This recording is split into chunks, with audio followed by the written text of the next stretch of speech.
Okay, let us start. So, what we have done till now.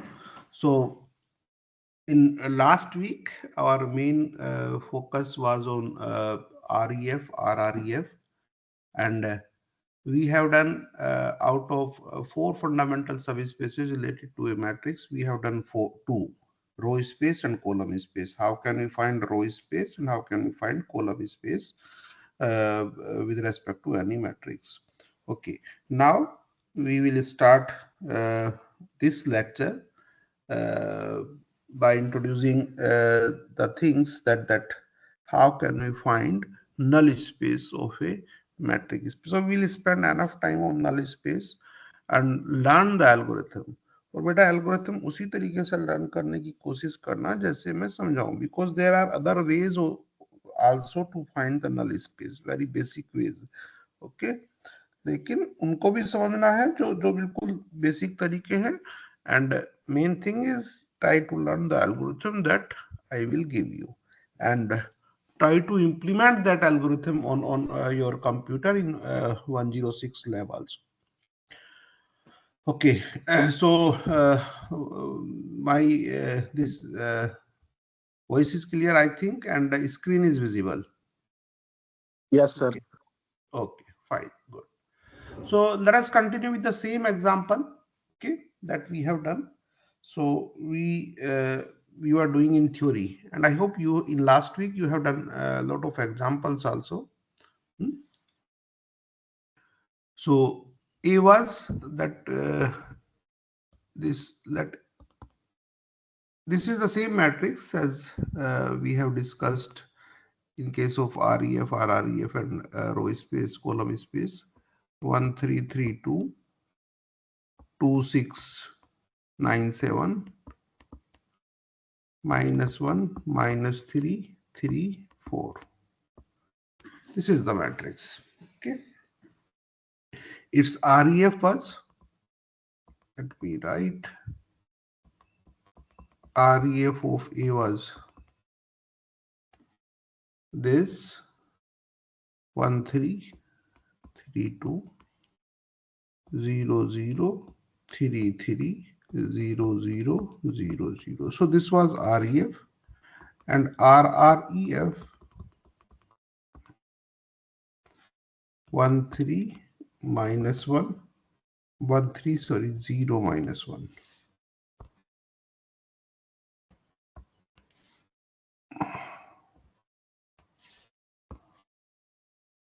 0 -1 0 0 1 1 0 0 0 0.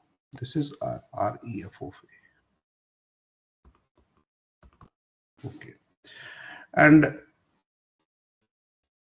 what is null space? Null space hota kya hai beta? We have discussed already. Null space is the collection of all x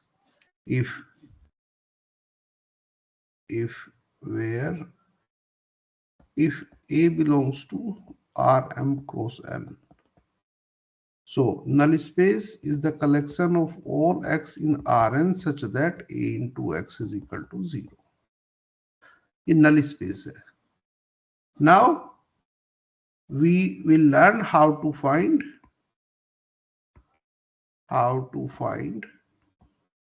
a basis of null space. तो बेटा जल्दी जल्दी मैं कभी कभी क्या कहता हूं कि फाइंड नल स्पेस, ओके, या write null space. So find null space, write null space का मतलब होता है उसका बेसिस लिखना. ठीक है, जब मैं ऐसा बोलूं कि फाइंड नल स्पेस और think about null space, always you must think about a basis. इसको बंद करो.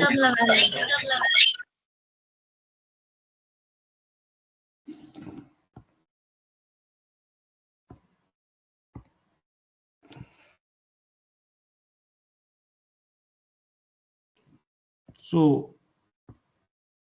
if I say that find a subspace, that means you have to find a basis, because if you want to instruct your computer that I am working in this subspace, what you have to provide your computer, आपको computer को क्या देना होगा, क्या input देना होगा, उसकी basis उसमें सेव रखनी होगी. ठीक है, तो बेसिस इंपॉर्टेंट है किसी भी सब स्पेस की जब उस सब स्पेस को डिफाइन करते हैं। और रिमेंबर बेसिस जो है वो बहुत सारी हो सकती हैं किसी भी स्पेस की या सब स्पेस की, हमको तो किसी एक से मतलब है। ठीक है, okay. So what we were discussing in last lecture, देखिए बेटा हमको ये सिस्टम एक्चुअली सोल्व करना है। हमको वो सारे एक्स चाहिए कि a इंटू एक्स जीरो हो जाए। ये तो नल स्पेस को हमको सारे नहीं चाहिए, उस स्पेस की एक बेसिस चाहिए। सबसे पहले तो I think this must be clear that this is सब स्पेस। कोई भी सेट सब स्पेस है तो कैसे आप प्रूव करते हैं, कोई भी एक बच्चा बताए। यदि मैं आपको कुछ सबसेट दूं किसी स्पेस का तो आप कैसे प्रूव करो कि ये सब स्पेस है।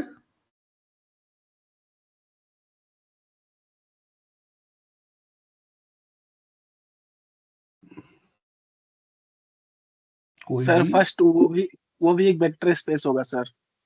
हाँ, तो वेक्टर स्पेस की सारी प्रॉपर्टी सेटिस्फाई करवा के देखनी पड़ेंगी कि कुछ लिमिटेड प्रॉपर्टी से काम चल जाएगा। सर कुछ लिमिटेड प्रॉपर्टी अगर चेक कर लेंगे तो सेटिस्फाई कर देगा कि कौन कौन सी वेक्टर। चेक करेंगे बेटा। सर एक तो जीरो वेक्टर चेक करेंगे। जीरो वेक्टर है कि नहीं है, good. Yes zero sir. Vector इसमें सेट में है।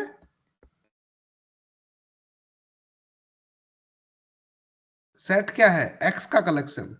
ध्यान रखिए यस सेट सर। क्या है, एक्स का कलेक्शन। तो जीरो जीरो वेक्टर इस सेट में है, ए इंटू जीरो जीरो होगा। Yes sir. यदि इस वाली इक्वेशन में एक्स की जगह जीरो रख दोगे तो जीरो आज राइट हैंड साइड आ जाएगी ना, तो इसका यस सर मतलब आ जीरो जाएगा। इस सेट में है। उसके बाद क्या करेंगे, sir scalar multiplication and scalar addition. बस गुड, स्केलर मल्टीप्लिकेशन और स्केलर एडिशन। सो कैसे चेक करेंगे उसको, सपोज करो कि दो वेक्टर हैं x1 और x2। x1 और x2 दो वेक्टर हैं सच दैट कि x1 भी सेट के अंदर है और x2 भी सेट के अंदर है, ये दिया हुआ है। अब हमको क्या करना है, हमको प्रूव करना है कि x1 प्लस x2 भी सेट में होगा। सो हमको क्या प्रूव करना है कि x1 और x2 भी सेट में होगा। इसका मतलब क्या है, ये सेट में कब होगा कि a into x one plus x two भी क्या हो जाए, जीरो हो जाए। इसको निकाल लो बेटा। अब ये मैट्रिक्स की प्रॉपर्टी लगाओ यहाँ पे, a of x1 plus x2 क्या होगा, a x1 plus a x2। अब क्या दिया हुआ है, a x1 भी जीरो दिया हुआ है, a x2 भी जीरो दिया हुआ है, जीरो प्लस जीरो, और ये भी आ गया जीरो। इसका मतलब क्या हुआ कि x1 प्लस x2, यदि x1 और x2 सेट में है मतलब कि a x1 और ए एक्स टू जीरो है तो A of X one plus x two भी जीरो होगा। एग्जैक्टली सेम तरीके से आप प्रूव कर सकते हो कि यदि एक्स वन सेट में है, नल स्पेस में है, मतलब क्या हुआ कि ए एक्स वन यदि जीरो है तो A of alpha times X one भी जीरो होगा। ये तो आपको दिख ही गया होगा अभी बिना करे ही। A into alpha X one क्या होगा, alpha times A X one set में था तो ए एक्स वन जीरो होगा, इसलिए A of alpha times X one भी जीरो होगा। Is it clear to everyone, इससे आसान कुछ यस नहीं सर। हो सकता। ठीक है,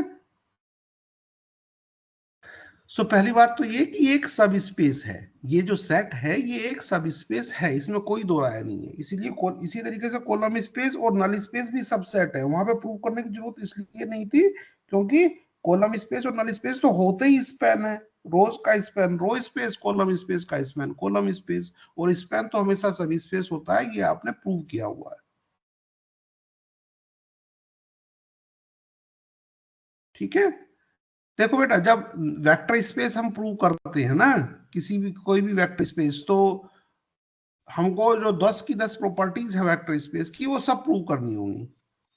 लेकिन जब नल स्पेस प्रूव करते हैं तो केवल दो ही चीज सफिशियंट है। आप उस सेट में दो वेक्टर लीजिए और ये प्रूव कर दीजिए कि उनका वेक्टर एडिशन भी सेट के अंदर ही है, और कोई एक वेक्टर लीजिए सेट के अंदर, ये प्रूव कर दीजिए कि उसका स्केलर मल्टीप्लीकेशन भी सेट के अंदर ही है। और एक बार ये चेक कर लीजिए कि जीरो वहां पे है कि नहीं है। यदि वहां पे जीरो ही नहीं है तो वो नल स्पेस नहीं होगा। ठीक है, तो तीन चीज एटमोस्ट चेक कर सकते हैं, हालांकि प्रूव करने के लिए दो ही चीज काफी है, वेक्टर एडिशन और scalar multiplication of any two given vectors must be there in the subset, provided those vectors are already in the subset. Any question, any doubt? Okay. अब हमको इस स्पेस की बेसिस निकालनी है बेटा। तो देखो हम क्या कर रहे थे उस दिन। एक्चुअली हमको ये सिस्टम ही सोल्व करना है। नल स्पेस निकालने का मतलब है कि हमको ये सिस्टम ही सोल्व करना है। तो because system doesn't change by row operations, so what we were doing, so I was trying to explain last year. So there are three last week last lecture. So a into x is equal to 0. Okay, we want to solve this system. A into x is equal to 0. So assume x is equal to x1, x2, x3. So suppose x is equal to this x1, x2, x3, x4. Okay, because here n is equal to 4. This is 3 cross 4 system. So a into x is equal to 0. That means what you are trying to solve? You are trying to solve x1 plus 3x2. I am writing equations. Ax is equal to 0. This is e, this is a, and this is x, and right hand side is 0. Plus 3x3 plus 2x4 is equal to 0. 2x1 plus 6x2. Now I am writing equation corresponding to this row. Plus 9x3 plus 7x4 is equal to 0. Now write equation corresponding to this row. Minus x1 minus 3x2 plus 3x3 plus 4x4 equal to 0. तो आपको actually ये तीन equation solve करनी है. Okay, और x1, x2, x3 ऐसे सारे vector निकालने हैं जो इन तीन इक्वेशन को सोल्व करते हो. वो सारे वेक्टर नल स्पेस में आ जाएंगे. हालांकि हमको सारे वेक्टर नहीं निकालने हैं, हमको केवल बेसिस निकालनी है, ये याद रखें. We are interested only in the basis. Now what is my claim? That solution of these three equations is the same as solution of these three equations. और इस इक्वेशन में एक तो 0 इक्वल टू 0 हो ही गई है लास्ट वाली, तो इसको हम छोड़ देंगे. इसका मतलब solution of these three equations, say system containing these three equations, is the same, exactly same as the solution of another system that contains only these two equations. Now you write these two equations. x1 plus 3x2 plus 3x3 plus 2x4 equal to 0, and here 3x3 plus 3x4 equal to 0. तो इन दो equation का solution भी exactly same ही है जो इन तीन equations का है, because REF we obtain only by using row operations there in the equation. Okay, इससे भी आगे we have, since we have calculated RREF, so RREF के corresponding भी दो इक्वेशन लिख लीजिए. x1 plus 3x2 plus minus x4 equal to 0 and x3 plus x4 equal to 0. So इन तीन equation का सॉल्यूशन, इन दो इक्वेशन का सॉल्यूशन, या इन दो इक्वेशन का सॉल्यूशन, सबका सॉल्यूशन एग्जैक्टली सेम है, बिकॉज ये दो इक्वेशन हमने कैसे निकाली? इन तीन इक्वेशन के लीनियर कॉम्बिनेशन से ही. और ये दो रो भी कैसे निकाली? अल्टीमेटली इन तीन इक्वेशन के लीनियर कॉम्बिनेशन से ही. और लीनियर रोज का जो लीनियर कॉम्बिनेशन होता है, जो इक्वेशंस का जो लीनियर कॉम्बिनेशन होता है, that we can do frequently. There is no issue in that, and row operations doesn't change the solution of the system. This is the conclusion. Okay, यहाँ पे बेटा yes, ये याद रखना कि ये पिवोट है. ठीक है, पिवोट याद है ना इस सिस्टम के, यहाँ पे आएगा. इसमें ज्यादा सोचना भी नहीं. पिवोट आते कहाँ पे है? नॉन जीरो रोज के फर्स्ट एलिमेंट पिवोट ही होते हैं, RREF में और REF में. ठीक है, तो अभी हमको ये सिस्टम सोल्व करना है, कुछ नहीं है। लेकिन देखो अल्टीमेटली जो मैं एल्गोरिथम बताऊंगा ना, उस एल्गोरिथम में ये सब नहीं करने का है हमको, ये सब हम बिल्कुल नहीं करेंगे। हम सीधा यहां से ही अपने कंप्यूटर को इंस्ट्रक्ट करेंगे कि कैसे इसकी नल स्पेस की बेसिस लिखी जा सके। We will try to learn the algorithm in such a way that we can write basis of null space directly from RREF, कि RREF से डायरेक्टली हम बेसिस लिख सके। ये सब हमको करना नहीं है एक्चुअली में कंप्यूटर पे, जब हम कंप्यूटर पे करेंगे, ये मैं एल्गोरिथम समझाने के लिए आपको कर रहा हूं, ठीक है। अभी थोड़ा सा पोज करते हैं इस क्वेश्चन को और पहले देखते हैं सॉल्यूशन, ठीक है। देखो अल्टीमेटली हमको ये सिस्टम सोल्व करना है, ठीक है। अब इस सिस्टम के अंदर 4 वेरिएबल हैं और 2 इक्वेशंस हैं। This system has contains 2 equations, 4 variables. How can we solve that? अच्छा, पहले इससे पहले मैं एक जो है ना तुमसे छोटा सा क्वेश्चन पूछता हूं। So suppose we have this, एक इक्वेशन है हमारे पास, 2 वेरिएबल है, ठीक है। इस सिस्टम के जरा सॉल्यूशन बताओ मुझको, कितने सॉल्यूशन होंगे इस सिस्टम के? There is only one equation, 2 unknown.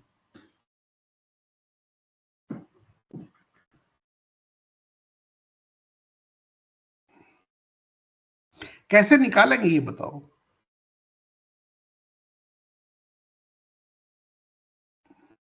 अच्छा पहले ये बताओ सर कितने इसका तो सॉल्यूशन होंगे? इनफाइनाइटली मेनी सॉल्यूशन हो जाए। इनफाइनाइटली मेनी सॉल्यूशंस होंगे। गुड, किसने बोला, क्या नाम है? सर मैंने अमन कुमार। अमन कुमार। अमन, इनफाइनाइटली मेनी सॉल्यूशंस होंगे, बिल्कुल सही बात है। बेटा कोई एक सॉल्यूशन बता सकते हो? अमन बोल रहे हैं कि इस सिस्टम के बहुत सारे सॉल्यूशंस होंगे। क्यों होंगे, दैट वी विल डिस्कस ना। इस टॉपिक के बाद हम सॉल्यूशन पे ही आएंगे, लेकिन जो बिल्कुल बेसिक नॉलेज है सॉल्यूशन की, वो अभी यूज कर रहे हैं, ज्यादा कुछ यूज नहीं कर रहे।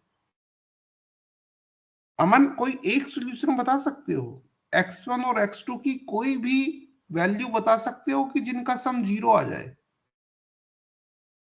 सर -2 और +2 ले सकते हैं, मतलब जो भी गुड, x1 लेंगे उसका -2 नेगेटिव और फैक्टर +2 लेना भी ले, पड़ेगा। हाँ, एक सॉल्यूशन है -2 +2। अमन ने बोला कि एक सॉल्यूशन होगा, बिल्कुल सही बात है, सॉल्यूशन होगा, क्योंकि x1 की जगह -2 रखोगे और x2 की जगह +2 रखोगे, then right hand side we will get 0। कोई दूसरा सॉल्यूशन? -1 +1। -1 +1, गुड। 3 कोई तीसरा सॉल्यूशन? +3 -3 +4 -4। गुड, ऐसे ही चलते जाएंगे। सर 0 भी। गुड, 0 भी मतलब 0 0। देखो ये निकाल कैसे रहे हैं? अगर तुमको अपने कंप्यूटर को समझाना हो तो कैसे समझाओगे? इसका एक तरीका है, ठीक है। x1 x2 एक इक्वेशन है, 2 वेरिएबल है, तो जितने वेरिएबल ज्यादा हैं उनको हम बोलेंगे फ्री वेरिएबल्स, और जितनी रोज हैं नॉन जीरो उनको, उतने वेरिएबल्स को बोलेंगे हम मेन वेरिएबल या पिवोट वेरिएबल, ठीक है। फाइन। तो सपोज करो कि x2 फ्री वेरिएबल है। फ्री वेरिएबल का मतलब कि आपको चूज करनी होगी वैल्यू। जितने वेरिएबल फ्री हैं मतलब कि जितने नंबर ऑफ, यदि वेरिएबल ज्यादा है नंबर ऑफ इक्वेशंस कम है, तो number of variable minus number of equations, उतने ही वेरिएबल आपको फ्री वेरिएबल मानने होंगे।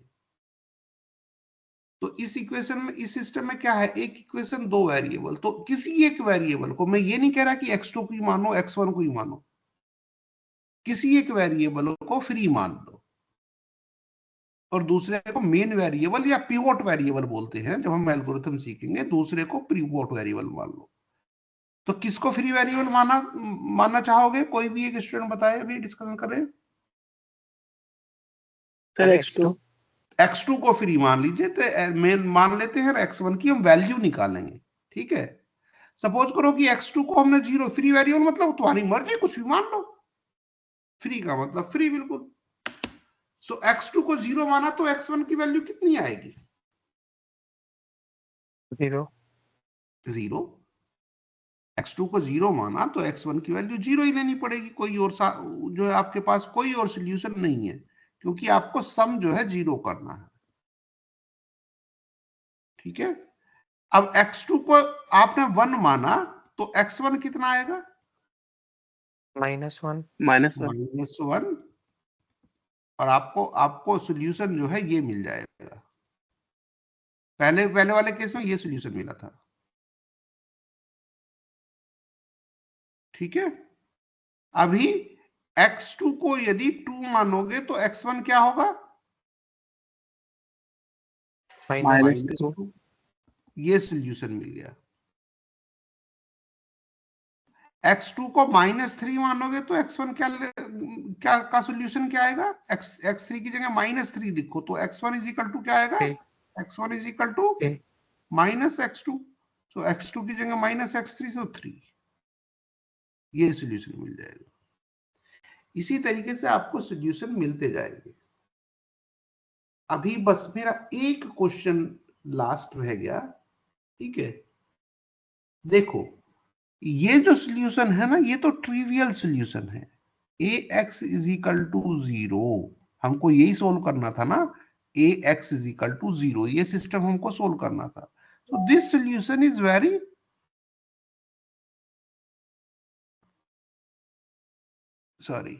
this solution is very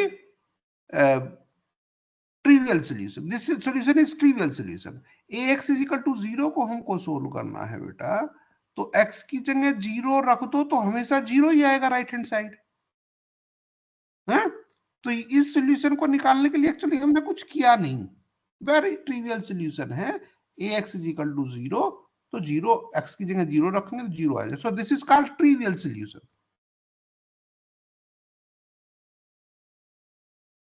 ठीक है, वैसे भी हमको इस सॉल्यूशन से कोई लेना देना ज्यादा है नहीं, क्योंकि what is our main target? Remember, our main target is to find what? A basis.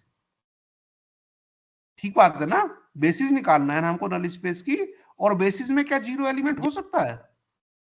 किसी भी सब स्पेस या वेक्टर स्पेस में कि बेसिस में क्या जीरो हो सकता है? बताइए कोई भी स्टूडेंट।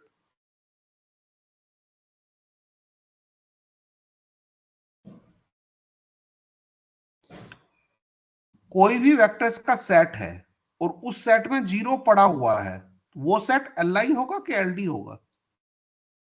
सपोज करो कि एक सेट है जिसमें 5 एलिमेंट हैं और एक एलिमेंट जीरो है, मतलब कि जीरो वेक्टर है, तो क्या वो सेट एल होगा कि एल होगा? सर एलडी होगा। क्यों होगा बेटा एल? सही आंसर दिया, और इसको याद कर लो बिल्कुल एकदम ना, बेसिक चीज है। यदि किसी सेट में जीरो वन पड़ा के हुआ है तो वो सेट लीनियरली डिपेंडेंट होगा। क्यों होगा? क्योंकि जीरो में किसी भी नॉन जीरो का मल्टीप्लाई करोगे तो आपका जीरो आ जाएगा। लेकिन एल के लिए क्या होना चाहिए कि if alpha x1 plus beta x2 is equal to 0, then alpha and beta must be 0। लेकिन यहाँ पे तो वो कंडीशन आएगी नहीं। So from by using a proper this by using a definition of LILD, it can be proved easily that if a set contains 0, that means that set is LD। ये चीज clear हुई सबके कि नहीं हुई? Yes sir. Yes sir. Sir ये पहली बात ऑलवेज होगा ना सर? है सर ये कंडीशन ऑलवेज सेटिस्फाई करेगा ना, मतलब कि अगर जीरो है तो वो एलडी रहेगा ही? यस, हमेशा हमेशा। यदि किसी सेट में जीरो तुमने देख लिया तो वो सेट कभी भी LI नहीं हो सकता, वो LD होगा। क्यों होगा बेटा? वो मैं वही तो मैं दिखा रहा था तुमको ना अभी, देखो क्यों होगा। सपोज करो कि किसी सेट, एक सेट है एस, इस सेट में आपके दो वेक्टर हैं, x1 है, कैपिटल x1 है और कैपिटल x2 है, दो वेक्टर है सपोज करो। ठीक है, अब ये प्रूव कर, ये सेट LI है, इसका मतलब क्या है? ये सेट LI है तो इसका मतलब क्या है कि if alpha time x1 plus beta time x2 is 0, that means alpha and beta must be 0। यही होती है ना एल आई की डेफिनेशन तो। Yes sir. ठीक है, अभी मैं क्या कह रहा हूं आपको कि सपोज करो कि x2 0 है, सपोज x2 इज 0, तो क्या ये सही होगा? कभी भी सही नहीं होगा, कभी भी सही नहीं होगा, क्योंकि x2 यदि 0 है तो बीटा को तो कुछ भी ले लो ना तुम, 5 ले लो, 6 ले लो, और इसको 0 ले लो, तो आपका फिर भी ये 0 हो जाएगा है? तो यदि किसी सेट में 0 पड़ा हुआ है, then 0 times x1 plus 5 times x2 कितना हो गया? 0 हो गया। इसका मतलब कि इन दोनों का कॉम्बिनेशन 0 हो सकता है यदि x2 0 हो, बिना इस कंडीशन के भी है। ठीक बात है ना? यस सर, बट ये एलडी हो जाएगा। हमेशा एलडी होगा। यदि किसी सेट में 0 वेक्टर पड़ा हुआ है तो वो सेट हमेशा लीनियरली डिपेंडेंट होता है, एलआई कभी नहीं होता। हमको तो क्या निकालनी है? बेसिस। बेसिस क्या होता है? हमेशा एलआई। बेसिस तो हमेशा एलआई यस सर। होगा ना। तो हमको ये वेक्टर तो वैसे भी नहीं चाहिए, ट्रिवियल है। सबको पता है कि ax इज इक्वल टू 0 का एक सोल्यूशन 0 होगा ही होगा। इसमें कोई कुछ नहीं करना, कोई एल्गोरिथम नहीं लगाना, एकदम स्ट्रेट फॉरवर्ड है, कुछ लगाना ही नहीं है algorithm. ax is equal to 0 का एक सोल्यूशन 0 होगा ही होगा, कोई इसमें कुछ नहीं करना। You can directly instruct your computer without any algorithm.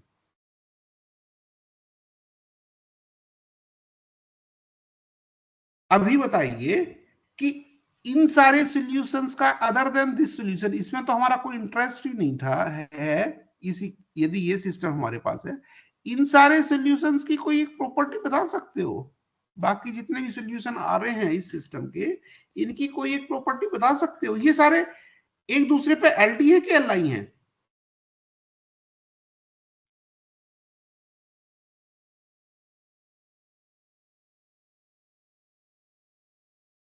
बोलो भाई। ये जो वेक्टर है, ये वेक्टर इस वेक्टर के लीनियरली इंडिपेंडेंट है कि लीनियरली डिपेंडेंट है? डिपेंडेंट है सर। पर एक का अब दो, हमेशा नेगेटिव बस आ जा रहा है तो डिपेंडेंट होना चाहिए। हाँ नहीं बेटे, अगर तुम दो वेक्टर है और तुमको ये देखना है कि ये एल आई है कि एल डी है, तो इजीएस्ट तरीका क्या है? डेफिनेशन लगाने की भी जरूरत नहीं है, डेफिनेशन से आ जाता है, वो दिख जाता है। लेकिन इजीएस्ट तरीका क्या है? देख लो कि एक कोई एक वेक्टर दूसरे का मल्टीपल तो नहीं है। तो तुमको ये तो साफ दिख रहा है कि ये वेक्टर जो है, ये जो वेक्टर है, ये तो इसका मल्टीपल है, या उल्टा भी कह सकते हो ये इसका मल्टीपल है। इस वेक्टर में 2 का मल्टीप्लाई करोगे तो ये आ जाएगा, और इस वेक्टर में हाफ का मल्टीप्लाई करोगे तो ये आ जाएगा, एलडी है। अब तुम देखो ये सारे सॉल्यूशन, तो सॉल्यूशन कितने थे इस सिस्टम के? Infinitely many. तो सॉल्यूशन सारे ऐसे ही लिखोगे, हैं? 4 -4 या -4 4 या इस तरीके से सॉल्यूशन चलते जाएंगे, and you can write infinitely many solutions. लेकिन ये पूरा का पूरा सेट एल आई होगा कि एल डी होगा? अब ये पूरा सेट बताइए, ये एल आई है कि एल डी है? ये भी एलडी। एल डी है, एल एक दूसरे लीनियरली डिपेंडेंट सेट्स हैं।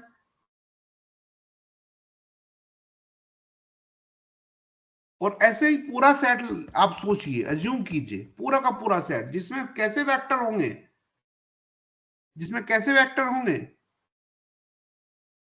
वेक्टर होंगे इसमें बेटे ऐसे, अल्फा मतलब कि x और y, small x small y, such that x is equal to -y for all y belongs to R। y की वैल्यू कोई भी लीजिए, x की वैल्यू क्या आएगी, -y आएगी। y की जो वैल्यू आपने यहाँ पे ली थी वो यहाँ रखो और x की वैल्यू, मतलब कि ये सिस्टम ही सोल्व करना है, आपको कुछ नहीं करना।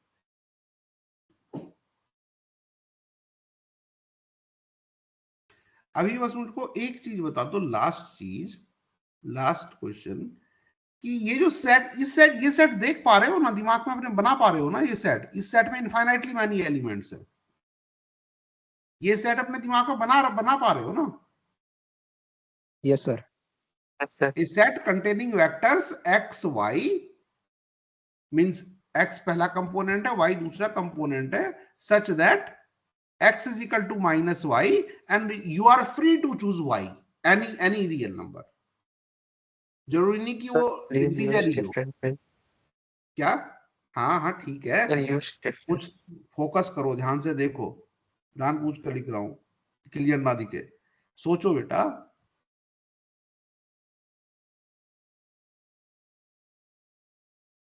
सोचो, ये चीज, ये दिमाग, ये सेट अपने दिमाग में बना पा रहे हो? Yes sir. Yes sir. कितने एलिमेंट होंगे? Infinitely many. Infinitely many. इस सेट की बेसिस क्या होगी? ये सेट पहली बात तो सब स्पेस होगा, 0 0 भी जिसमें लगा लिया, घुसा लिया तो सब स्पेस होगा। इस सब स्पेस की बेसिस कितनी होगी? मतलब कि ये मैं पूछना चाहता हूं बेटा, इस तरीके से सोचो कि ये यदि तुमको पूरा का पूरा सेट जनरेट करना हो तो कितने वेक्टर तुमको सफिशिएंट है? एक वेक्टर सर। एक वेक्टर, बस एक वेक्टर। कौन सा लेना पसंद करोगे? सबसे आसान वेक्टर कौन सा है? -1 1। अरे वाह भाई वाह, ये वेक्टर, सारा का सारा सेट इस वेक्टर से जनरेट कर सकते हो। इस वेक्टर में आप 2 का मल्टीप्लाई करोगे तो ये आ जाएगा, इस वेक्टर में -3 का मल्टीप्लाई करोगे तो ये आ जाएगा। इसी तरीके से जो सेट तुमने एज्यूम किया था अभी दिमाग में, जिसमें इनफाइनाइटली मैनी एलिमेंट्स है, वो पूरा का पूरा सेट केवल और केवल एक एलिमेंट से जनरेट किया जा सकता है, और वो सेट आपने बताया कि आप लेना पसंद करोगे -1 और 1। हालांकि कुछ भी ले सकते हो, आप ये भी ले सकते हो, इस एलिमेंट से भी पूरा सेट जनरेट किया जा सकता है, लेकिन हमको तो बेसिस चाहिए, Li चाहिए, कोई एक सेट चाहिए, कोई एक वेक्टर ले आप, सारे से हमें कोई मतलब नहीं है। ठीक है, तो इजिएस्ट चॉइस जो है वो ये है। और ये इजिएस्ट चॉइस बेटे कैसे निकली, कैसे निकाली थी आपने? जो फ्री वेरिएबल हमने एज्यूम किया था उसकी वैल्यू कितनी रखी थी? इस सेट को निकालने के लिए जो फ्री वेरिएबल एज्यूम किया था उसकी वैल्यू कितनी रखी थी? 1। ठीक है, गुड।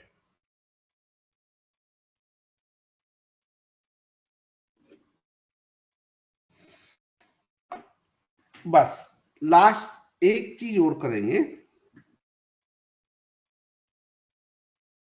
अभी ये सिस्टम देख रहे हो ना, इस सिस्टम को भी सोल्व कराइए आप। देखिए, सबसे पहली बात, now see as I said many times, आप चीजों को बहुत तरीके से कर सकते हैं। जब दिमाग से करते हैं, कॉपी पे करते हैं, पेन से करते हैं, तो you can use your natural intelligence, and there are many ways. For example elimination के ही हैं, आपको रो ऑपरेशन लगाने हैं बस, लेकिन आप बहुत सारे तरीके से, अलग अलग तरीके से, इसमें उसका मल्टीप्लाई करो, इसमें उसका मल्टीप्लाई करो, ऐड कर दो। ठीक है, लेकिन मैंने क्या किया लास्ट लास्ट लास्ट लेक्चर में आपको समझाने की कोशिश कर रहा था कि यू फॉलो वन एल्गोरिथम। जब अपने दिमाग में कोई एक फिक्स एल्गोरिथम निकालोगे, रैंडमली जीरो मत बनाओ, बना सकते हो, कोई उसमें इशू नहीं है, सॉल्यूशंस फिर भी सेम आएंगे, चीजें फिर भी सेम आएंगी, but you decide that you will follow a fixed algorithm, तभी आप अपने कंप्यूटर को समझा सकते हो। कंप्यूटर के जो स्टेप होंगे, अगर समझाना चाहते हो कंप्यूटर को, तो आर्बिट्रेरी तो नहीं समझा सकते. So we have to fix algorithm. Now we know that if we have less number of equations, more variables, we have to assume some variables, free variables, some variables, basic variables और pivot variables. अब किसको free कर मानना है, ये important है. आप छोटी थ्योरी कहती है कि आप किसी को भी फ्री मान लो, किसी दूसरा आपका फिक्स हो जाएगा. ये सिस्टम हमने सोल्व किया था. आपने कहा कि x2 को फ्री मानेंगे, लेकिन आप x1 को भी फ्री मान सकते हैं. x2 को निकाल लो x1 की टर्म में, चीजें वही आएंगी. लेकिन आपको तो मेन है, आपको एल्गोरिथम सीखना है, आपको कंप्यूटर को समझाना है, किसी को समझाना है. तो जब आपको कंप्यूटर को समझाना है तो वहां स्टेप्स, जो एल्गोरिथम के स्टेप्स होंगे वो प्रिसाइज होंगे एकदम. आपको पता होना चाहिए कि आपको कौन से वेरिएबल फ्री मानने हैं और कौन से वेरिएबल पिवोट मानने हैं. ठीक है. और मैंने आपको ये भी कहा कि जब आप एल्गोरिथम लगाओगे तो इन सब चीजों से कोई मतलब नहीं है, ये सब लिखने की जरूरत ही नहीं पड़नी चाहिए आपको. ठीक है. Go back to RREF. देखिए, प्रत्येक वेरिएबल कॉलम के कॉरस्पॉन्डिंग होता है. इस सिस्टम में 4 वेरिएबल है, 2 इक्वेशन है. इसका मतलब एक वेरिएबल इस कॉलम के कॉरस्पॉन्डिंग, दूसरा को वेरिएबल इस कॉरस्पॉन्डिंग के कॉलम के कॉरस्पॉन्डिंग, तीसरा वेरिएबल इस कॉलम के कॉरस्पॉन्डिंग, चौथा वेरिएबल इस कॉलम के कॉरस्पॉन्डिंग. और 2 रो है, इसका मतलब एक रो तो ये होगी और दूसरी रो ये होगी. Is it clear? सबको समझ में आ रहा है? यस. तो वेरिएबल होते हैं कॉलम्स के कॉरस्पॉन्डिंग, रोज होंगी सिस्टम में, जो मैट्रिक्स की रोज होंगी उसके कॉरस्पॉन्डिंग. अभी कितने पिवोट हैं इस सिस्टम में? RREF देखिए ध्यान से बस. अब सब कुछ ये x1 x2 x3 सब भूल जाइए, क्योंकि आपके कंप्यूटर के अंदर क्या है, फीड RREF. यहां से ही आपको सब कुछ करना है. कंप्यूटर आपका x1 x2 x3 नहीं जान रहा है. ठीक है बेटा. सो RREF में पिवोट कौन कौन से कॉलम में है? Sir first and third. Good. So first और थर्ड वेरिएबल जो है हम क्या मानेंगे? पिवोट वेरिएबल, क्योंकि वहां पे पिवोट है. और बाकी के सारे वेरिएबल क्या होंगे? Free variable. ठीक है. बाकी के सारे वेरिएबल क्या होंगे? Free variable. तो हम क्या करेंगे? फ्री वेरिएबल्स की वैल्यू एज्यूम करेंगे और पिवोट वेरिएबल्स की वैल्यू निकालेंगे. ठीक है. अब यहां से आ जाइए, इस सिस्टम से देखिए, इस सिस्टम से देखिए जरा. अब मैं क्या लिख रहा हूं यहां पे, ध्यान से देखिए. पिवोट वेरिएबल एक तरफ रखिए और सारे वेरिएबल दूसरी तरफ.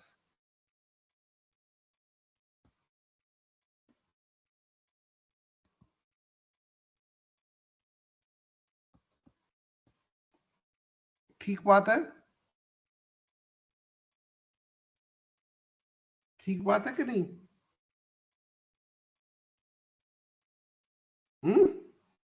कैसे? ठीक है. चलिए. So now you tell me, you now what you have to do. So two things, two keywords are I have already introduced: pivot variables and then free variable.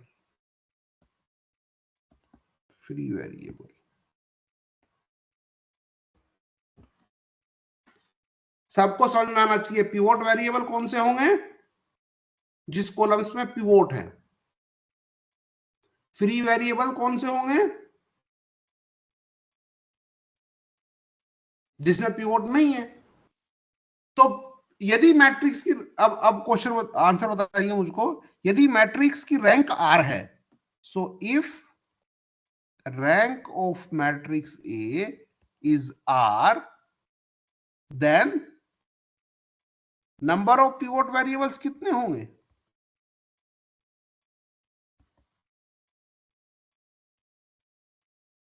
जल्दी बताओ।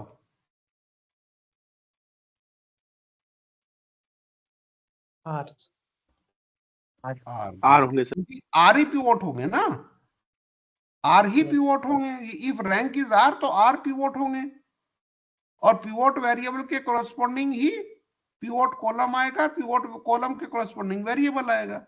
सो if number of pivot variables R होंगे, and suppose matrix is m cross n, तो number of free variables कितने होंगे?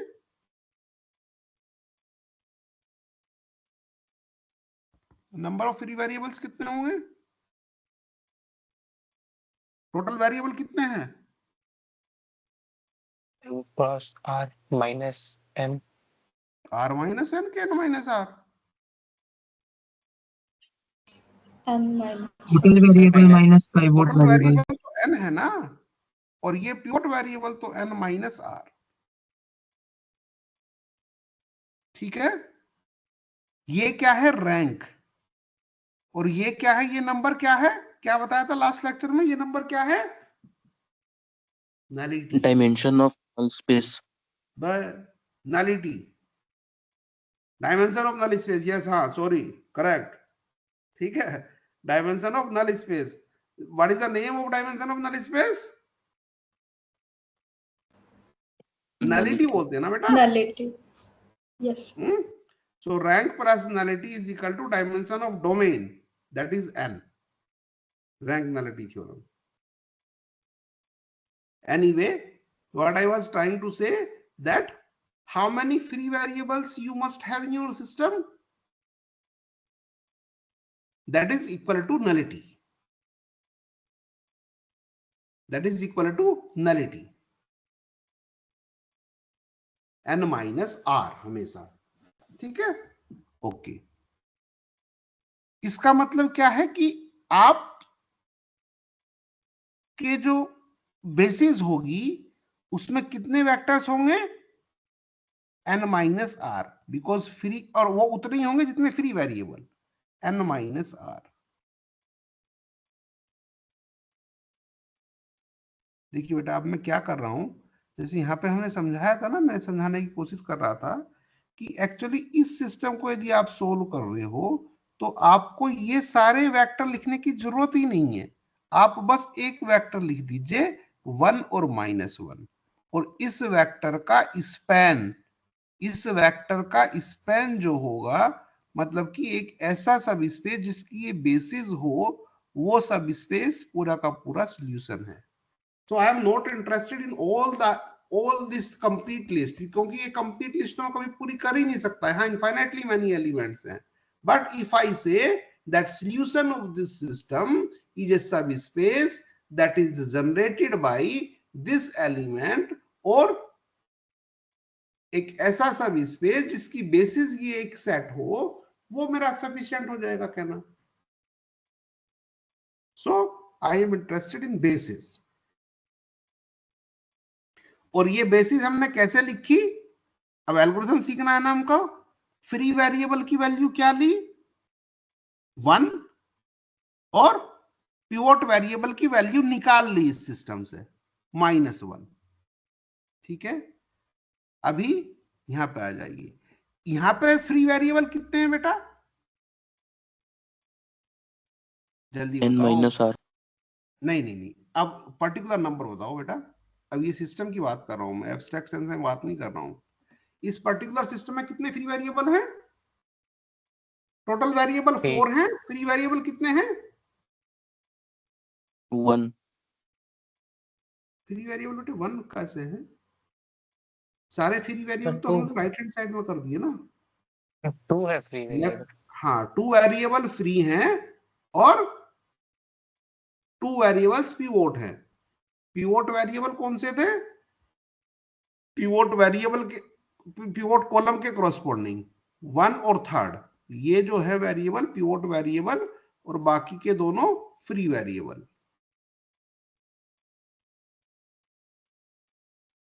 ठीक है, तो कितने वेरिएबल फ्री हैं बेटा? दोबारा से बताओ। 2। यहां पे इस सिस्टम को सोल्व करने के लिए 2 वेरिएबल हमारे पास फ्री हैं। जब एक वेरिएबल फ्री था तो आपने उसकी वैल्यू एज्यूम करी थी, दूसरे की निकाल ली थी। अब आपको दो वेरिएबल की वैल्यू एज्यूम करनी है। ठीक बात है ना? एज्यूम कर लो कुछ भी। Yes, sir. देखो अभी हमको बेसिस निकालनी है ना, ये याद रहे। जब एक वेरिएबल की वैल्यू एज्यूम करनी थी तो आपने फ्री वेरिएबल को क्या चुना? इजीएस्ट चॉइस क्या थी फ्री वेरिएबल की?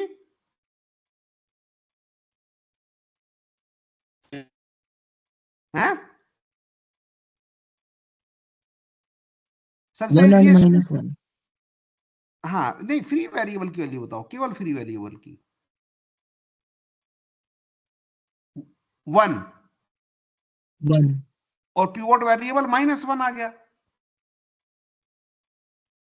ठीक है, पहली बात तो फ्री वेरिएबल को कभी भी 0 नहीं मानना है। क्यों? 0 मानोगे तो पिवोट वेरिएबल भी 0 आ जाएगा। इस इक्वेशन में यदि x2 की वैल्यू 0 मानोगे तो x1 भी 0 आ जाएगा। और हमको 0 0 नहीं चाहिए, क्योंकि हमको बेसिस चाहिए। इस वाले सिस्टम को सोल्व करने के लिए यदि तुम दोनों फ्री वेरिएबल x2 और x4 को 0 मान लो तो x1 की वैल्यू कितनी आएगी? 0. x3 की वैल्यू कितनी आएगी? 0. 0। तो पूरा वेक्टर क्या आएगा? 0 0 0 0 है भाई। x2 को 0 माना, x4 को 0 माना, तो x1 भी 0 आएगा और x3 भी 0 आएगा। लेकिन हमको ये वेक्टर नहीं चाहिए। तो सबसे पहला कंक्लूजन तो ये है कि जो सबसे इजीएस्ट चॉइस है 0 वाली, फ्री वेरिएबल, सारे फ्री वेरिएबल को 0 नहीं मानना है।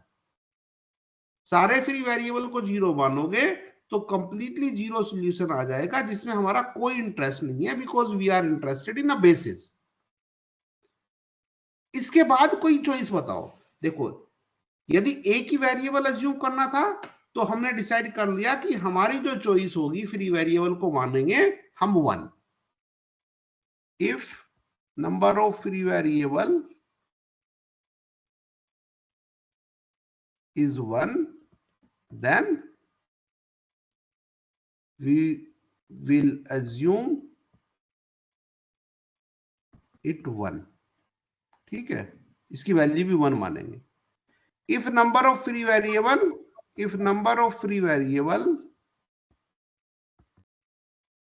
is 2,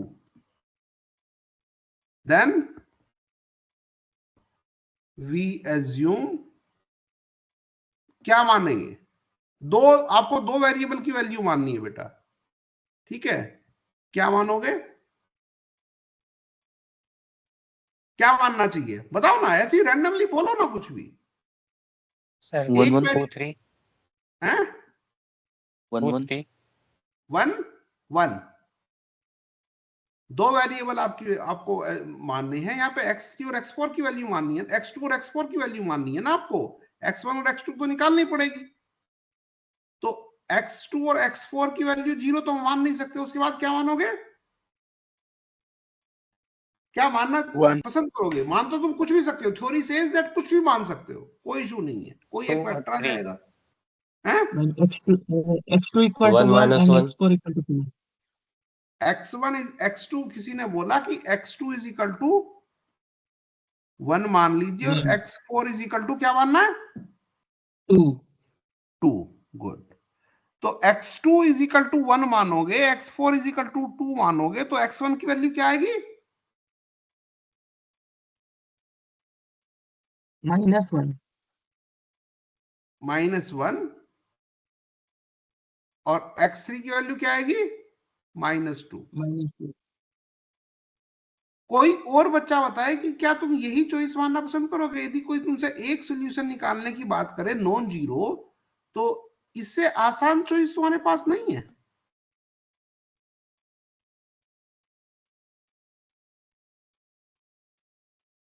बोलो बेटा। 1 minus 1. 1 -1। अब किसी ने कहा कि 1 -1। अब कोई तीसरा बच्चा बताए कि इससे भी आसान सोच सकते हो क्या? आसान मतलब कि जहां पे कैलकुलेशन कम करनी पड़े, मैं वो कह रहा हूं। देखो कैलकुलेशन कम करनी पड़ी, क्योंकि देखो जब आप एल्गोरिथम बनाते हो ना, अब ये सारे आंसर आपके सारे सही हैं, आप you are free to assume any value for free variable, you can assume 1 2, you can assume 1 minus 1, you can assume anything, even you can assume 0 0 theoretically, but computationally we are not interested in 0 0. okay, देखो अभी तुमने यहाँ पे x2 की value 1 मानी, x4 की value 2 मानी, तो x1 कैसे निकला? x1 तो अल्टीमेटली इसी इक्वेशन से निकलेगा ना, तो आपको यहां जाना पड़ेगा, x2 की वैल्यू 1 रखनी पड़ेगी, x2 की वैल्यू 2 रखनी पड़ेगी, ठीक है। आपको -3 टाइम्स 1 प्लस 2 आपको कैलकुलेट करना पड़ेगा, -1 आया। यदि आप x2 की वैल्यू 1 मानते हैं, x4 की वैल्यू -1 मानते हैं, तो भी आपको यही काम करना पड़ेगा, लगभग उतने ही मैथमेटिकल ऑपरेशन करने पड़ेंगे। x2 की जगह 1 लिखना पड़ेगा, x4 की जगह -1 लिखना पड़ेगा, फिर -3 की मल्टीप्लाई करनी पड़ेगी, फिर ये एक एडिशन करना पड़ेगा, ठीक है। इससे भी आसान चॉइस बेटा मान सकते हो, कोई भी एक चॉइस बताओ जो इससे भी आसान लगती हो आपको, कोई नेक्स्ट बच्चा। 1 3 1 3 बे 1 3 में भी तो उतना ही काम करना पड़ेगा, x2 की x1 जगह 1 0 हो जाए। लिखोगे, x4 की जगह 3 लिखोगे, तो उसके 1 बाद by क्या 3 और करोगे, 1 एक मल्टीप्लीकेशन, क्या बेटा दूसरा और किसी ने कुछ बोला? तो 1 by 3 और 1 और भी कॉम्प्लिकेटेड बना रहे हो अपनी लाइफ को, फ्रैक्शन में 1 चले 1 1 1, उससे 1 1 से भी आसान बताओ। देखो मैं क्या कहने की कोशिश कर रहा हूं, पहले तो माइक बंद करो अपना जिसने भी खोला है, कुछ तो ध्यान रखो यार, ये सब लेक्चर डिस्टर्ब करोगे तो नहीं पढ़ाऊंगा, बता रहा हूं। So can we take 0 1? 0 1 good. Yes. अब अभी किसी ने बोला था कि 1 1, देखो मैं जब कह रहा हूं कि इजी चॉइस बताओ, तो इसका मतलब क्या है कि आप नंबर ऑफ ऑपरेशंस को कम करो, जितना भी कम कर सकते हो। आप 1 1 भी रखोगे तो क्या करोगे, -3 और 1 का मल्टीप्लीकेशन करना पड़ेगा, और यहाँ पे उसमें फिर +1 करना पड़ेगा। अब सपोज करो कि आप किसी कुछ वेरिएबल को हटा ही दो, हटा कैसे सकते हो वेरिएबल्स को, 0 मान के, दोनों को 0 नहीं मान सकते थे, लेकिन किसी एक को तो 0 मान सकते हो।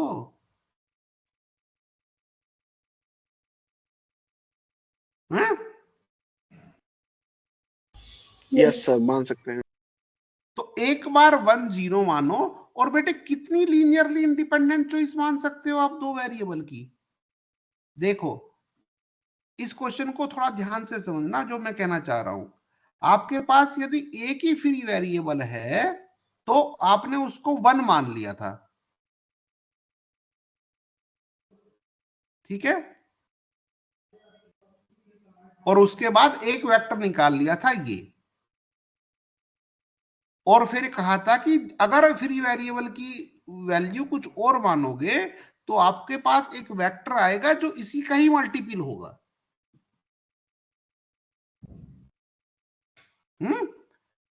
अब if you assume free variable 1, then you will obtain -1 2. If you assume free variable 2, then you will obtain -2 2, and this -2 2 is multiple of this.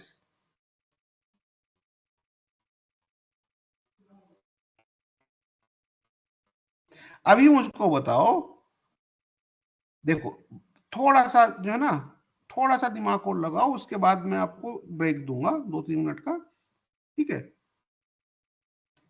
Null space पूरा कर लेते हैं। Ultimately algorithm will be very easy, but I am trying to explain the algorithm that कि वो आएगा कैसे, बनेगा कैसे एल्गोरिथम।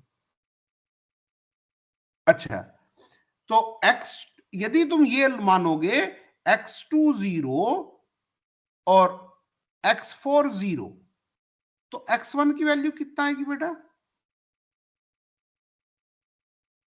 0 ढंग से बताओ भाई, थक गए हो तो सर वैल्यू फिर से बोलिए। x2 की वैल्यू 1, x4 की वैल्यू 0, तो x1 की वैल्यू कितनी आएगी? -3। -3। ये कुछ तूने जल्दी नहीं निकाल दिया, क्योंकि x4 की वैल्यू 0, तो x और x2 की वैल्यू 1, तो यही नंबर आएगा ना आंसर। x1 की वैल्यू जो x2 का कोफिशिएंट है वो आ जाएगा। Yes sir. है, यही मैं समझाने की कोशिश कर रहा था कि इजी चॉइस बताओ। इजी चॉइस का मतलब जहां पे कैलकुलेशन आसान हो। और x4 की वैल्यू क्या आएगी बेटा? ये x3 की, x4 तो 0 है ही, Zero. x3 की वैल्यू क्या आएगी? 0। 0 तो कंप्लीट वेक्टर आपका ये हुआ। ये दोनों आपके फ्री वेरिएबल हैं और ये दोनों आपके पिवोट वेरिएबल हैं, यदि फ्री वेरिएबल की वैल्यू 1 और 0 एज्यूम करोगे। ठीक है? ठीक, हाँ ना बोलो जल्दी। Yes sir. Yes, sir. Yes sir ठीक है, अभी मैं क्या कह रहा हूं कि अभी तुम x2 की वैल्यू क्या मानो? x, देखो ध्यान से सुनना, यदि x2 की वैल्यू 1 मान के और x4 की वैल्यू 0 मानी, ये फ्री वेरिएबल है, तो मेरा कंप्लीट वेक्टर आया -3 1 0 0। ठीक है, अभी क्या करो कि x2 की वैल्यू आप 0 मानो और x2 की वैल्यू आप 2 मानो और x4 की वैल्यू 0 मानो। सर आगे पहले क्या रिपीट मानी थी? क्वेश्चन। 1 और 0, अभी मानो 2 और 0। ठीक है, पहले मानी थी 1 और 0, अभी मानो 2 और 0, 2 एंड 0। सो 2 और 0 is a linear combination of 1 0। Remember, जो पहले वैल्यू मानी थी x2 की 1 और x4 की 0, अभी मैं कह रहा हूं कि x2 की वैल्यू मानो 2 और x4 की मानो 0। तो जो अभी चॉइस मान रहे हो, ये पहली वाली चॉइस की क्या है? एलडी। ठीक बात है? यस। तो वेक्टर की वैल्यू क्या आएगी? वापस इक्वेशन में जाओ, यहाँ पे x2 की वैल्यू 2 मानो, x1 will be -6। -6 और यहाँ -6. पे आ जाएगा 0। कंप्लीट वेक्टर आएगा आपका ये। और देखो बेटा, ये जो वेक्टर है ये क्या है? ये जो वेक्टर है वह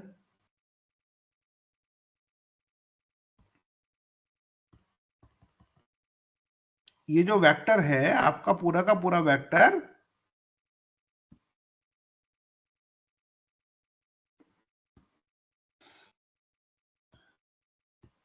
ये जो पूरा का पूरा वेक्टर है बेटा, ये इसके क्या है? मल्टीपल है, एलडी है। हमको तो बेसिस चाहिए। इस वाले एग्जांपल में बेसिस में कितने एलिमेंट होंगे? ये तो हम आरआरईएफ देख के निकाल सकते हैं ना। ये सब कुछ करना नहीं है एल्गोरिथम में। सब कुछ मैं अल्टीमेटली क्या बताऊंगा आपको बेटा? मैं आपको बताऊंगा कि आप नल स्पेस लिख सकते हैं केवल यहीं से ही, कुछ नहीं करना आपको। वंस यू हैव आरआरईएफ, केवल इसी फॉर्म से आप नल स्पेस लिख सकते हैं, कुछ भी नहीं करना है। x1 x2 x3 कुछ नहीं करना है। लेकिन वो एल्गोरिथम आएगा कैसे, वो मैं समझाने की कोशिश कर रहा हूं यहाँ पे। सो बेटा, मैं क्या कह रहा हूं कि यदि आप हमको 2 वेक्टर लिखने हैं ना बेसिस में, ये तो हमको पता है कि हमको बेसिस में 2 ही वेक्टर लिखने हैं, क्योंकि नलिटी 2 है। क्योंकि ये तो आरआरईएफ से हमको पता चल गया, we know from RREF that rank is 2 and hence nullity is 2। Nullity is equal to n minus r।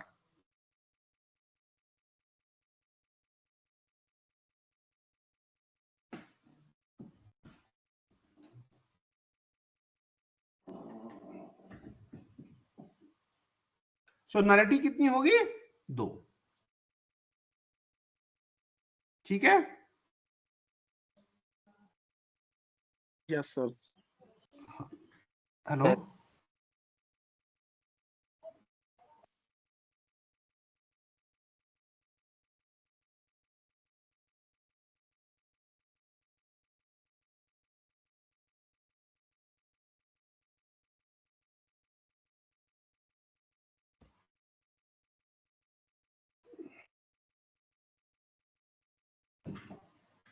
So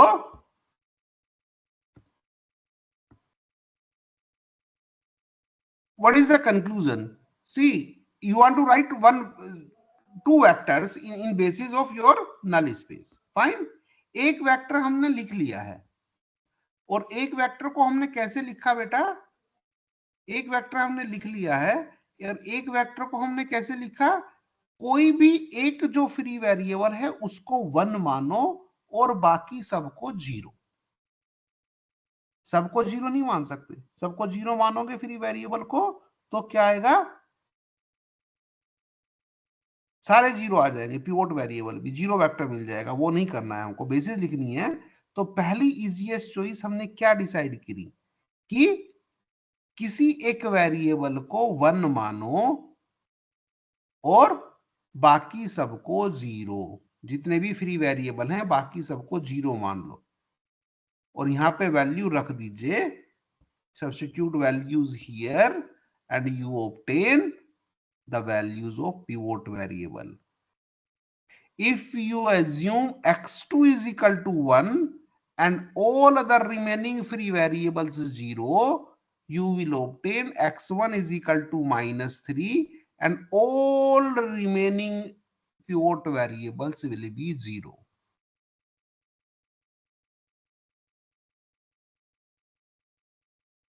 Now, what I have explained here that यदि तुमने पहला ही चॉइस फ्री वेरिएबल की 1 0 मान ली और अब तुमको दूसरा वेक्टर भी लिखना है, तो दूसरे वेक्टर लिखने के लिए भी आपको क्या करना पड़ेगा? फ्री वेरिएबल्स को मानना पड़ेगा। अभी क्या माने? यदि आपने जो पहले चॉइस मानी थी 1 0, उसी का यदि मल्टीपल लिखते हो so you will get A vector again, और ये वेक्टर इसी का मल्टीपल आएगा। तो हमारी चॉइस पहली वाली चॉइस का मल्टीपल नहीं हो सकती। पहली वाली चॉइस क्या थी? x2 1 और x4 0। यदि x2 को 2 और x4 को 0 लोगे तो एक वेक्टर आएगा जो -3 1 0 0 का लीनियर डिपेंडेंट ही होगा।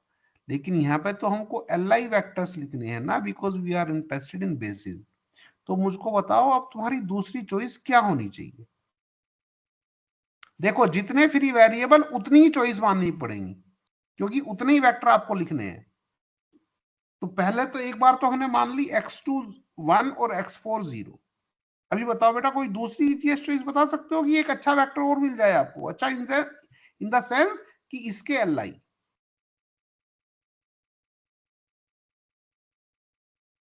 मेरी आवाज आ रही है ना? सर 0 1 मान सकते हैं। 0 1 गुड। 0 1 ही मानना है बेटे, ठीक है? 0 1 x2 को देखो पहले क्या किया था? एक्चुअली एल्गोरिथम क्या है? किसी एक को भी 1 मानना है और बाकी सबको 0। पहले 1 माना था x2 को और x4 0। यदि हमारे पास 3 चॉइस होती तो किसी एक को 1 बाकी दोनों को 0। दूसरी चॉइस में, दूसरे एजम्पशन में दूसरे को 1 बाकी दोनों को 0, फिर तीसरे को 1 बाकी दोनों को 0। x2 x4, x2 को 1 मानो, x4 को 0। अगली चॉइस x4 को 1 बाकी सबको 0। और अब वैल्यू निकालो बेटा।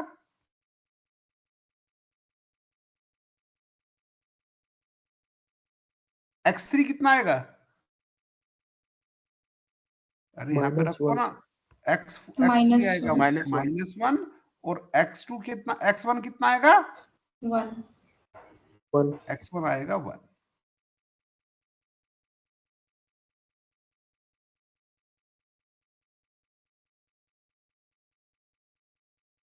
ठीक है?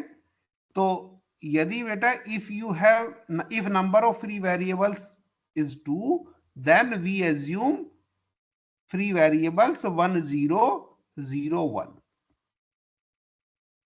If number of free variable is 3, then हम क्या assume करेंगे? 1 0 0। 3 चॉइस assume करनी पड़ेगी, 0 1 0 and 0 0 1। इसी तरीके से 4 यदि फ्री वेरिएबल हैं तो 4 वेक्टर लिखने पड़ेंगे बेसिस में नल स्पेस की। क्या क्या चूज करोगे? 1 0 0 0 0 1 0 0 0 0 1 0 एंड 0 0 0 1।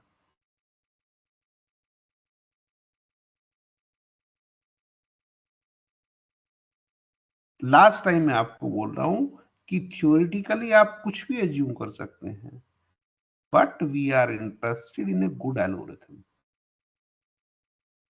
जो कि फास्ट हो, एकदम फिक्स्ड स्टेप्स हो, you can instruct your computer easily. So now come back here. ये हमने नल स्पेस का बेसिस लिख दिया यहाँ पे ना, इस वाले एग्जांपल का। अभी मैं क्या बताऊंगा आपको बेटा कि ये जो सब नंबर्स है ना, ये सब नंबर्स हैं, जितने भी नंबर इस सेट में लिखे हुए हैं यहाँ पे, ये सारे नंबर यहाँ पे RREF में है, कुछ नहीं करना है। So let me right RREF again.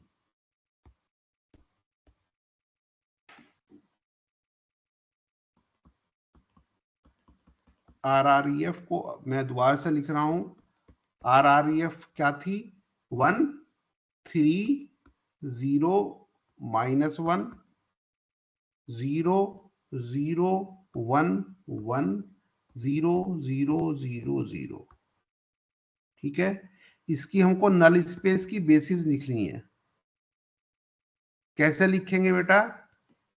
पहले तो डिसाइड करेंगे कि कितने वेक्टर होंगे। अभी एल्गोरिथम ध्यान से सुनना, ठीक है। सबसे पहला स्टेप क्या है कि हमारे RREF में यहाँ पे प्योर पड़े हुए हैं, कितने फ्री वेरिएबल होंगे? कितने फ्री वेरिएबल होंगे बेटा? 2। एब्स्ट्रैक्ट सेल्स में कितने होंगे? Number of column minus formula बताओ जो कंप्यूटर को बताओगे। कंप्यूटर में केवल यही एग्जांपल थोड़ी करना है। Number of column minus number of pure है, rank n minus r। Fine, उतने ही वेक्टर आपको यहां लिखने हैं। इस पर्टिकुलर एग्जांपल में आपको 2 वेक्टर लिखने हैं क्योंकि n minus r is 2 here. Fine, अभी मैं उसी तरीके से कह रहा हूं जिस तरीके से तुम कोड लिखोगे। You have to generate space for 2 variables in the memory of your computer. अब क्या करोगे? प्रत्येक वेक्टर की डायमेंशन कितनी है? प्रत्येक वेक्टर कहां है? R4 में, क्योंकि याद रखें कि नल स्पेस क्या है? डोमेन का पार्ट। तो 2 वेक्टर लिखोगे R4 में। अभी 2 वेक्टर की वैल्यू आपको एज्यूम करनी है। जो दूसरा वेक्टर है 1 लिखो और लास्ट वेक्टर 0, और यहां पे 0 लिखो, लास्ट कंपोनेंट वेक्टर का 1। x2 और x4 की वैल्यू आपको जो फ्री वेरिएबल्स हैं उनकी वैल्यू लिखनी पड़ेगी। ठीक है, अभी क्या करो, देखो अब ये एकदम लास्ट स्टेप। जिस वेरिएबल की, ध्यान से सुनना बेटे, बस 1 मिनट, उसके बाद कहोगे तो जो है पढ़ाऊंगा ही नहीं। नल स्पेस आपने समझ लिया ना? अगर फास्ट तरीके से समझ लिया निकालना तो आपकी लाइफ भी आसान, मेरी लाइफ भी आसान ना। Null space is very important space because we will use this in either in null eigenvalue eigenvector also. कौन सा वेरिएबल 1 है? इस पहले वेक्टर को कंप्लीट करना है ना। अभी यहाँ पे 4 कंपोनेंट लिखने हैं, 2 तो आपने लिख लिए एज्यूम करके। x2 को 1 मानो, x4 को 0 मानो। अभी बताओ कौन सा वेरिएबल 1 है? x2। सेकंड कॉलम में जाइए, कंप्यूटर को बोलो कि सेकंड कॉलम में जाए RREF की, और RREF की जितनी नॉन जीरो रोज हैं वहां से ये नंबर उठाए, केवल नॉन जीरो रोज से, जीरो रोज से नहीं। ये नंबर उठाए, इन नंबर्स का नेगेटिव करें, और यहां पे जो फिल इन द ब्लैंक्स है आपको कहां पे भरना है? ये स्थान x1 का भरना है और x3 का भरना है। उस फिल इन द ब्लैंक्स में पेस्ट कर दे। यहां से उठाए, नेगेटिव करे और यहां पे पेस्ट कर दे, कॉपी पेस्ट।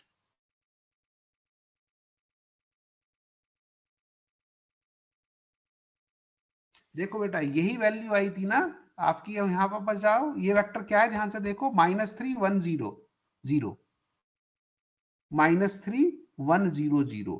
इतनी सारी मेहनत करने के बाद x1 x2 x3 लिखने के बाद जो चीजें आई हैं -3 1 0 0, ये तो आपको सीधा यहीं से दिख रही थी, क्योंकि x2 की वैल्यू 1 थी। नेगेटिव क्यों करा? क्योंकि फ्री वेरिएबल को राइट हैंड साइड में ले जाना है। नेगेटिव करो and fill in the blanks. अभी बेटा यहाँ पे ये वेक्टर लिखने के लिए आपको दो प्लेसेस जो हैं ये फिल इन द ब्लैंक आपको पूरा करना है। क्या करेंगे? इंस्ट्रक्ट योर कंप्यूटर कि अब कहां पे जाए, कौन सा वेरिएबल 1 है? x4 x4 फोर्थ कॉलम में जाए, नॉन जीरो कॉलम्स से एंट्री उठाए, नॉन जीरो रोज से एंट्री उठाए। जीरो रोज को नहीं छेड़ना है, क्योंकि उतनी रो लेनी है जितनी की नॉन जीरो है, मतलब कि जितनी भी रैंक है उतने ही वेरिएबल पिवोट होंगे ना। ये नंबर्स उठाए, यहां से कॉपी करे, इन नंबर्स में -1 का मल्टीप्लाई करे तो क्या आ जाएगा 1 -1, और उसी ऑर्डर में 1 -1 यहां पे डाल दे, पेस्ट कर दे, ऑर्डर चेंज नहीं करना है। 1 -1 देखो ऊपर क्या आया था, हमने क्या लिखा था कि x2 की वैल्यू 0, x4 की वैल्यू 1, तो x1 की वैल्यू 1 आएगी और ये -1 आएगी। एक्चुअली ये आई कहां से, x2 की x1 की वैल्यू 1 कहां से आई, यहां से। जो x4 का कोफिशिएंट है उसका माइनस, और ये -1 कहां से आई, यहां से। x4 का जो कोफिशिएंट है क्या, x4 का कोफिशिएंट तो यही है, तो इसका नेगेटिव और इसका नेगेटिव, यही वैल्यू आएगी। तो ये सब करने की जरूरत ही नहीं है, x1 x2 x3 x4 ये सब इक्वेशन लिखने की जरूरत नहीं है। यदि आप RREF किसी मैट्रिक्स की जानते हैं ना बेटा, और ये जानते हैं कि पिवोट कहां है, if you know RREF that means you know where are the pivots in RREF, आप ये जो सेट है वो डायरेक्टली लिख सकते हैं बिना किसी कैलकुलेशन के। You can instruct your computer easily that you pick numbers from here and paste here by doing negative multiplication. Any question? Question नहीं है तो अभी 1-2 मिनट का रेस्ट लीजिए, समझिए इसको जो मैं कह रहा हूं कि कैसे आप नल स्पेस लिख सकते हैं किसी भी, उसका एग्जांपल्स हम और भी करेंगे, लेकिन अभी यदि कोई क्वेश्चन है तो बताइए। और लेफ्ट नल स्पेस के दो तरीके हैं, एक शॉर्टकट है, उसको बाद में टाइम मिलेगा then I will explain. Otherwise तो you know the algorithm to calculate the null space of A, and left null space of A means you have to find the null space of A transpose. So you start with A transpose, apply the algorithm that we have just finished, and you will obtain the basis of the left null space of A. तो चारों fundamental सब space हमारे complete हो गए। और चारों fundamental सब spaces में हमारी इंपॉर्टेंट चीज क्या है बेटा, कि हमको जो चारों फंडामेंटल सब स्पेस है उनकी बेसिस लिखनी आनी चाहिए। एक अच्छा एल्गोरिथम हमको आना चाहिए। रो स्पेस की बेसिस लिखेंगे तो क्या करेंगे, रो स्पेस की बेसिस लिखने के लिए REF ही सफिशिएंट है। REF तक जाइए, देखिए कौन से रोज में आपके पिवोट हैं और REF से उठा के वो पिवोट रोज लिख दीजिए। Otherwise you are free to take corresponding rows from the original matrix. Column space कैसे निकालते हैं? You go up to REF of A, see in which columns you have pivots, go into the corresponding columns in original matrix, and you copy all those columns in the basis of column space of A. Null space कैसे निकालेंगे? For null space you have to go up to RREF. It is mandatory. RREF तक आपको जाना है। Now you decide which variables are free, which variables are pivot. Free variables कौन से होंगे? जहां पे जिन जिन कॉलम्स में आपका पिवोट नहीं है, those variables will be free variables. Assume the value of free variables in the following way. You assume one free variable at level 1 and all other remaining free variables at level 0. Okay. Now in that choice, you go in the column corresponding to the variable that you have assumed at level 1 and see copy the numbers from the non-zero rows from RREF, multiply negative sign and fill in the blanks in the column that you are that you want to write in the basis of your null space. And now change the choice and fill the blanks in the vector as I have explained. And how can you take the another choice of free variables? You assume another free variable at level 1 and all other remaining free variables at 0 level and continue. Any question? And if you are interested in the basis of null space, left null space, you follow the same procedure for A transpose. Any question? चारों fundamental सब space का basis आपको आना चाहिए बेटा। यदि आपको नहीं आ रहा तो इसका मतलब आप नहीं पढ़ रहे हैं।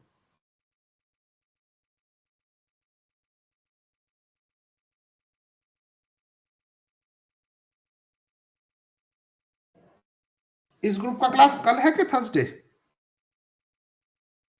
Thursday sir. Thursday, Monday and Thursday sir.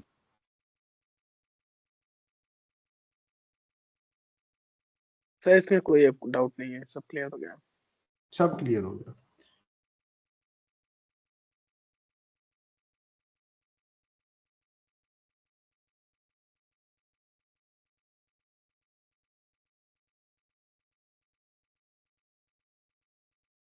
ठीक है बेटा, दूसरे वाले ग्रुप में थोड़ा सा पीछे चल रहा है अभी, तो कल वो सब इक्वल हो जाएगा। देन हम दोनों फिर साथ साथ जो है थोड़ा और स्पीड से पढ़ेंगे नेक्स्ट ये थर्सडे सेकंड लेक्चर। ठीक है, if you do not have any doubt let me allow to now leave this meeting and then we will meet tomorrow. Still we have time. If you have any question in these basis of these 4 fundamental subspecies, you may ask. I may give you 5 more minutes if you wish. I will upload all these lectures. I have uploaded, I think, material of the last week.